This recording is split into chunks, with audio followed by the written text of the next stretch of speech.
योगिनः यस्यान्तं न विदुसुरासुरगणाः देवाय तस्मै नमः देवाय तस्मै नमः. ஹரி ஓம். அனைவருக்கும் என்னுடைய வணக்கங்கள். பகவத்கீதையினுடைய 6வது அத்தியாயமான தியான யோகத்தை நாம் பார்த்து வருகின்றோம். இதில் பகவான் கிருஷ்ணர் அர்ஜுனனுடைய கேள்விக்கு பதில் கூறுகின்றார். அர்ஜுனுடைய கேள்வி என்ன? ஞான மார்க்கத்தில் வந்தவனுக்கு ஞான நிலையை, ஞான நிஷ்டையை அடைய முடியவில்லை. அதாவது ஞானத்தை அடைந்து அதன்படி தம்முடைய வாழ்க்கையை அமைத்து கொள்ள அவனுடைய மனமானது பக்குவப்படவில்லை. அதற்குள் அவன் இறந்து விட்டான். அவனுடைய நிலை என்ன? அவன் அர்ஜுனன் கேட்குற கேள்விக்கு பகவான் சொல்கிற பதில் யோக பிரஷ்டனுடைய நிலை. அது யோக பிரஷ்டன். பிரஷ்டன்னா வீழ்ந்தவன். யோகம் என்றால் என்ன? ஞான யோகத்தில் வீழ்ந்தவன். ஞான யோகத்தில் வீழ்ந்தவனுடைய நிலை என்ன? ஞான யோகம்னா இந்த இடத்துல சாஸ்திர சிரவண மனன நிதித்தியாசனத்தை செய்து கொண்டு இருக்கும் பொழுது அவன் இறந்து விட்டான். அவனுடைய நிலை என்ன? அதாவது என்னதே அவன் ஆத்மா நான் என்றாலும், அந்த ஆத்மா நான்கிற அறிவை அடைந்தாலும் நான் உடல் மனம் என்கின்ற அபிமானத்தை அவன் போக்கவில்லை. போதுமான அபியாசத்தையும் வைராக்கியத்தையும் அவன் அடைய முடியவில்லை. அல்லது பல காரணங்களாக இருக்கலாம். வயது ஆன பிறகு ஆன்மீகத்தில் ஈடுபட்டிருக்கலாம், அல்லது நிறைய பொறுப்புகள் இருக்கலாம், அல்லது காலங்கள் அவனுக்கு காலங்களை நன்கு பயன்படுத்துவதற்குரிய மனநிலையானது இல்லாமல் இருக்கலாம், அல்லது பூர்வ ஜென்மத்தில் ஏற்பட்ட ஒரு பந்தமானது அதிலிருந்து அவன் விடுதலை அடைய முடியாமல் இருக்கலாம். உடல்நிலை சில நேரங்களில் வயோதிகமாக உடல்நிலை சரியில்லாமல் இருக்கலாம். அவனுடைய நிலை என்ன? நிலைனா மரணத்துக்கு பின்பு அவனுடைய நிலை என்ன? பகவானுடைய பதில் நம்ம 41வது ஸ்லோகத்தில், அவன் இறந்த பின்பு புண்ணியம் செய்தவர்களுடைய லோகத்தை அவன் அடைந்து, லோகம்னா நம்ம சொர்க்கலோகம், பிரம்மலோகம் அப்படின்னு மேலே ஒரு உலகம் இருக்குன்னு சொல்கிறோம். அந்த சிவலோகம், வைகுண்டம் அப்படின்னு சொல்கிறோம். அந்த லோகத்தில் சிவலோகம், வைகுண்டம், சொர்க்கலோகம் எல்லாம் ஒன்று தான். அதனால் வைகுண்டம் ஒரு லோகம், சிவலோகம்னு ஒன்று இல்லை. ஆனால் பொதுவாக சாஸ்திரத்தில் மேலே ஒரு உலகம் இருக்குது, தேவலோகம், தேவர்கள் வாழ்கின்ற லோகம், இதெல்லாம் இருக்குது. அவன் அங்கு செல்கின்றான். பகவானுடைய பதில் அதே. அங்கு சென்று அனுபவித்து மீண்டும் மனித லோகத்தில் அவன் எந்த குடும்பத்தில், எந்த குலத்தில், எங்கு பிறந்தால் அவனுடைய சாதனைகள் தொடருமோ, அவனுடைய சாதனைகளை செய்ய முடியுமோ, அந்த குலத்தில், அந்த குடும்பத்தில், அந்த சமுதாயத்தில் அவன் பிறக்கின்றான். அதாவது சிறு வயதிலிருந்தே அவன் ஆன்மீக நாட்டம் கொண்டவனாக வருவான். பொதுவாக இந்த இடத்துல யோக பிரஷ்டன்னு சொல்கிறாங்க. எல்லாருடைய மனிதனுடைய வாழ்க்கையிலும் அவங்களுடைய புண்ணிய பாவத்தினுடைய அடிப்படையில்தான் குலம், கோத்திரம், சமுதாயம், ஊர், பெற்றோர்கள் அமைகின்றனர். ஆனால் இந்த இடத்துல பகவான் கூறுறது பிராப்பியன புண்ணிய கிருதாம், புண்ணியம் செய்பவர்களுடைய லோகத்தில், அதாவது அஸ்வமேத யாகம் முதலிய செய்கின்ற லோகத்தில், ஆன்மீகத்தில் ஈடுபடுகின்ற குடும்பத்தில், நாஸ்திகர்கள் குடும்பத்தில், தெய்வ தன்மை பொருந்தியவருடைய குடும்பத்தில், தர்மப்படி மாறுகளுடைய குடும்பத்தில் அவன் பிறக்கின்றான். அதாவது நல்வினை செய்தவர்களின் உலகம், அஸ்வமேத யாகம் செய்பவர்களுடைய வீட்டில் அவன் பிறக்கின்றான். எப்போ நல்வினை செய்தவர்களுடைய லோகம் சென்று அங்கு சில சுகத்தை அனுபவித்து சாஸ்திரப்படி வாழ்கின்ற குடும்பத்தில், வேத நெறிப்படி தன்னுடைய வாழ்கின்ற குடும்பத்தில், தர்மமும் பக்தியும் மிகுந்தவர்களுடைய குடும்பத்தில், இந்த இடத்துல சொல்றார்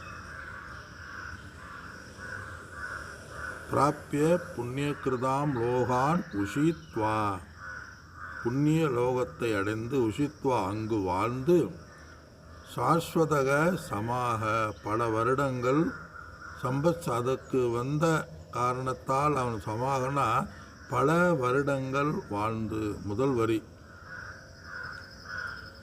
அதனால் நம்ம கிளாஸ் கேட்கும்போது எந்த கஷ்டமும் வேண்டாம், காலங்கள் ஆகுதே அப்படிங்கிறது வேண்டாம். கிளாஸ் கேட்டாலே, வகுப்பு வேதாந்தம் கேட்டாலே நமக்கு புண்ணியம் சம்பாதிக்கின்றோம். எப்படி அஸ்வமேத யாகம், பக்தி, அன்னதானம், பாத யாத்திரை, பூஜை செய்கின்றோமோ அது மாதிரி இந்த வகுப்பு சாஸ்திர விஷயங்களை கேட்பதும் ஒரு புண்ணியம்தான். ஸ்ரத்தையா உபேதக, புண்ணியம் கிடைக்கும் என்ற ஒரு மனப்பான்மையுடன் அவன் காரியங்களை செய்ததுனால அங்கே போய் வாழ்ந்து என்ன செய்கிறான், மீண்டும் மனித பிறவியை அவன் அடைகின்றான். அதே அந்த சொல்றார், சுசீனாம் ஸ்ரீமதாம் கேஹே யோக பிரஷ்டக அபிஜாயதே. இந்த இடத்துல சுசீனாம்னா நல்லவர்களுடைய வீட்டில், தூய்மையானவர்களுடைய வீட்டில், பண்பாடு உடையவர்களுடைய வீட்டில், தர்மத்தை கடைபிடிப்பவர்களுடைய வீட்டில். ஸ்ரீமதாம்ங்கிறது ஒரு வார்த்தை இங்கே இருக்குது. ஸ்ரீமதாம் கேஹே அபிஜாயதே, சுச்சீனாமும் சுத்தமானவரோட வீட்டில், ஸ்ரீமதானம் செல்வந்தர்களுடைய வீட்டில். ஸ்ரீனா ஐஸ்வர்யம், ஒழுக்கம், வீரம், விவேகம், ஆற்றல், தேஜஸ், வைராக்கியம், அந்த மாதிரி உள்ளவர்கள் ஸ்ரீங்கிறது. ஸ்ரீமதாம் செல்வந்தர்களுடைய வீட்டில், பொருள் வசதி படைத்தவருடைய வீட்டில் அவன் பிறக்கின்றான். ஏன் செல்வந்தருடைய வீட்டில் பிறக்கிறான்னு சொன்னால், இவனுக்கு அப்போ அந்த வீட்டில் பிறந்தாத்தேன் இவன் சம்பாரித்து பணம் ஈட்டணுங்கிறது அவசியம் இருக்காது. காலங்களை ஆன்மீகத்தில் அவன் ஈடுபடுத்தலாம். ஏன்னா ஏழ்மையானவர்களுடைய வீட்டில் இவன் சம்பாரித்து இவன் குடும்பத்தை ஓட்டணும், குடும்பத்தை நடத்தணும்னா சம்பாதிப்பதிலேயே அவனுடைய புத்தியானது போய்விடும். பொறுப்புகள் அதிகமாக இருந்தால் எங்கே நம்ம சாஸ்திரங்களை படிக்கிறதுக்கு நேரம் இருக்காது. அதனால் சம்பாதிக்கிறங்கிற பொறுப்பு அவனுக்கு இல்லை. அதனால் அந்த நேரத்தில் அவன் தெய்வீகமான குடும்பத்தில் பிறக்கின்றான் சொல்கிறான். அது உண்மைதானே? அதனால் இந்த இடத்துல அப்படி அர்த்தம். அதே சமயத்தில் சிரத்தையுடன் விட்டதிலிருந்து தொடங்குகின்றான். போன பிறவியில் அவன் எங்கே விட்டானோ அதிலிருந்து தொடங்குகின்றான். நம்ம பார்ப்போம். நம்முடைய வாழ்க்கையிலேயே நம்ம பார்த்தோம்னு சொன்னால், சிறு வயதில் ஆன்மீக நாட்டம் உடையவர்களாக நம்ம பிறக்கின்றோம். ஆன்மீகத்தை நோடி சேவை செய்கிறது, ஏதோ அடையுதல், ஏதோ தெய்வீக வாழ்க்கையானது நம்ம சிறு வயதிலிருந்தே அப்படி ஆரம்பித்திருக்கும். நமக்கு யோக பிரஷ்டன், நான் பல பிறவியில் போன பிறவிலிருந்து விட்டதை தொடங்குகிறேன் அப்படின்னு நமக்கு தெரியாவிட்டாலும் சாஸ்திரங்கள் படிக்கிறது மூலமாக நம்ம தெரிஞ்சுக்கிறோம். கீதையோ உபனிஷத்தோ படிக்கிறது மூலமாக நம்ம தெரிஞ்சுக்கிறோம். இந்த பகவத்கீதை இந்த அத்தியாயத்தில் மட்டுமல்ல, நிறைய அவங்களுடைய புண்ணிய பாவத்தினுடைய அடிப்படையில் அவன் பிறக்கின்றான். வாழ்க்கையில் வருகின்ற சகல துயரங்களுக்கும் துக்கங்களுக்கும் காரணம் அவனுடைய பாவ புண்ணியங்கிறது நம்ம நிறைய தத்துவபோதத்திலே அது ஆரம்பித்து விடுகின்றது. சஞ்சித கர்மம், ஆகாமிய கர்மம், எந்த பிராரப்த கர்மத்தில் அதெல்லாம் வரும். பிராரப்தம்னு என்ன? ஆரப்பியதே, புண்ணிய பாவத்தை கொடுப்பதற்காக எடுக்கப்பட்ட இந்த உடல், இந்த உலகம் நம்முடைய பிராராப்தம். அதே அந்த பிராராப்தத்திலே வந்துடுது. இந்த இடத்துல அர்ஜுனுடைய கேள்வினால் அதில் ஸ்பெஷலாக சொல்கின்றான். அதனால் அவன் கடமையிலேயே பல காலங்கள் சென்றுவிடும். குடும்பத்தை கவனிக்கிறதுலேயே அவனுடைய காலங்கள் சென்றுவிடும். ஆனால் இவனுக்கு பொருளீட்டுங்கிற அவசியம் இவனுக்கு இல்லை. இன்னொன்று, வெறும் ஸ்ரீமதாம் சுசீனாம் அப்படிங்கிற அட்ஜெக்டிவ் இருக்குது. அதாவது வெறும் பணக்காரர்களுடைய வெட்டும் அவன் பிறந்தால், ஒழுக்கம் இல்லாதவர்களுடைய வீட்டில் பிறந்தால் என்ன ஆகும்? அவன் ஆன்மீக வாழ்க்கைக்கு சூழ்நிலைகள் அதிகமாக இருக்காது. தூய்மை என்ற அவருடைய வீட்டில் பிறந்து கண்டிப்பாக யோகப்பிரஷ்டன் அவன் அங்கு பிறக்க மாட்டான். ஒழுக்கம் இல்லாத பணக்காரர்களாக இருந்தாலும் தர்மப்படி வாழாதவருடைய வீட்டில் யோகப்பிரஷ்டன் கண்டிப்பாக பிறக்க மாட்டான். அதாவது பணம் இருந்து தூய்மை இல்லாதவர்களுடைய வீட்டில், அதர்மத்தை செய்வர்களுடைய வீட்டில் யார் பிறப்பா? ரொம்ப பாவம் செஞ்சாத்தே அந்த அவங்களுடைய வீட்டில் பிறப்பான். அசுத்த சூழ்நிலை உடைய வீட்டில். அசுத்த சூழ்நிலை என்ன? பிள்ளை தடுதலையாக இருக்கும். அப்பா நல்லா சம்பாதிச்சு வச்சுருப்பார். பிள்ளை அதை ஒரு நல்ல ஒழுக்கமற்றவர்களாக என்ன, நல்ல செலவு செய்யக்கூடியவர்களாக, பணத்தினுடைய அருமை தெரியாமல் அவர்கள் பிறப்பார்கள். தப்பு தவறி கடவுளிடம் பக்தியானது அவர்களுக்கு இருகாது. யார் வீட்டில்? அசுச்சீனாம், பண்பாடு இல்லாதவர்களுடைய, தூய்மை அற்றவர்களுடைய வீட்டில்.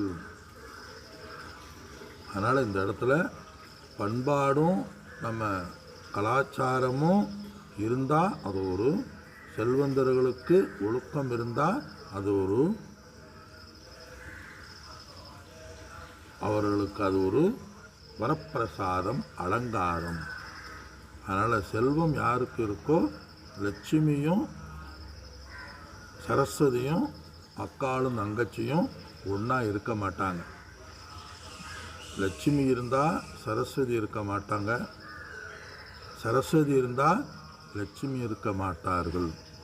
இருவரும் ஒன்றிணைவது மிக கடினம். அதாவது செல்வமும் அதை கையாள வேண்டுகின்ற பண்பாடு உடைய அறிவும் தெய்வீக அறிவும் ஒன்று சேருவது கடினம். அப்படிப்பட்டவருடைய வீட்டில் இவன் பிறக்கின்றான்.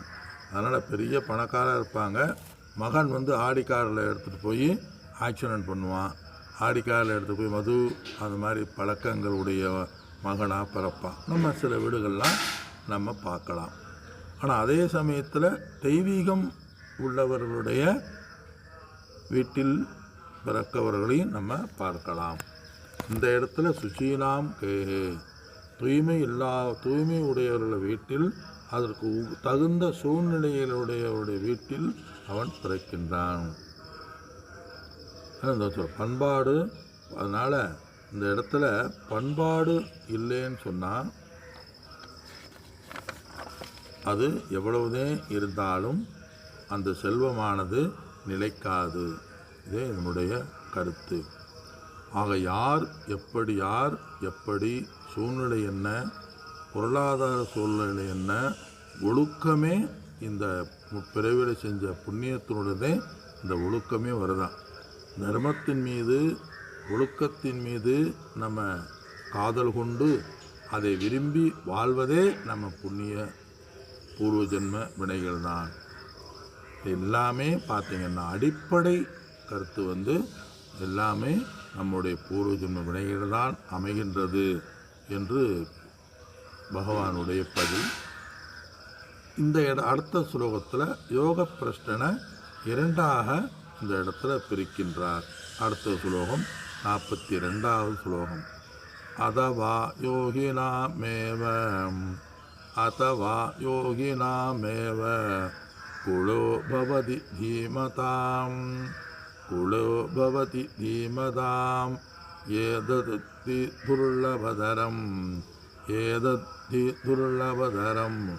யோகே ஜன்ம யதீதிருஷம். இந்த இடத்துல பகவான் வேறு ஒரு கருத்தை இதில் கூறுகின்றார். என்ன கூறுகின்றார்? சுலோகத்தினுடைய பொருள் அதவான ஒரு கால் யோகினாம் ஏவ குலே பவதி.